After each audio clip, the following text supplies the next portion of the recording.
Ya confirma el Consel Charlie Mariano kaya recibe ele con el resolución estaba na Comelec N-Bank donde taabla kay diskwalifikaw ele para corre del Mayo eleksyon. Asugun con Mariano, el magakandidato del Partido Liberal, el planta con el disqualification case kontra con ele na Comelec N-Bank. Relataw según este na di su kaso Batas Pambansa 22 donde man issue ele bouncing check.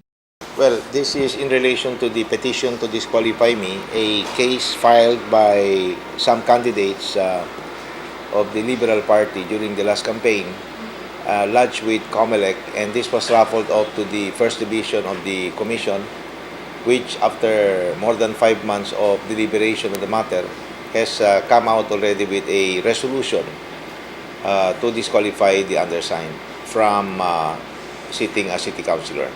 Because the contention is that I was not qualified to run during the election, during the campaign period, in view of the incapacity on my part to run for the same public office, considering that there was a conviction and of a case. Ya sa segun basehan na disqualification case kontra con ele, el asunto de moral turpitude siya nota kubre segun este na kaso del Batas Pambansa 22 kaya planta kontra con ele.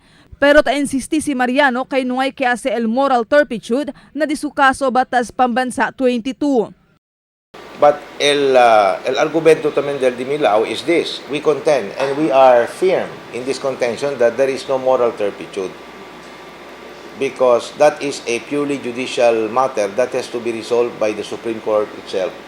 You cannot just say that this or that case can be classified or categorized together with the other cases that involve moral turpitude. Like for example, murder, rape, kay mga grande kaso ke pwede kita ablat siya negat moral turpitude. But this particular case is definitely debatable. Asugun con Mariano, ya apela el su campo este día na Comelec N-Bank, donde pidi sila motion for reconsideration. Sino segun anda favor con ele el desisyon del N-Bank, pwede pa ele lleva con este na korte. But for the moment, I am exhausting all legal remedies available to the undersigned before I surrender or throw in the towel. We have to exhaust all available remedies that are legally available. Mientras tanto, iabla si Mariano kay hindi pa final and executory el desisyon del N-Bank y por causa con este ay continúa pa siyempre el serví como konsehal del syudad, especialmente con el de mga constituentes na Distrito 1.